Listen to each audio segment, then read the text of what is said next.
This is the force-torque sensor resolution checker, which calculates the measurement resolution of force and torque sensors based on your system parameters. Let's look at the 4 input fields.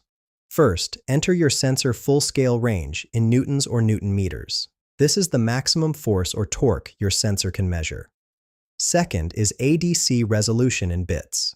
This defines how many discrete levels your analog to digital converter can distinguish. Third, input the voltage output in volts, the actual voltage signal from your sensor.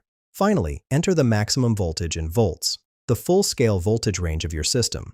For this example, I'll enter 10 for the sensor full-scale range, 10 for ADC resolution bits, 10 for voltage output, and 10 for maximum voltage. After clicking Calculate Force-Torque Resolution, we get 5 results. The force-torque resolution shows 9.766 newtons or newton meters. This is the smallest change your system can detect.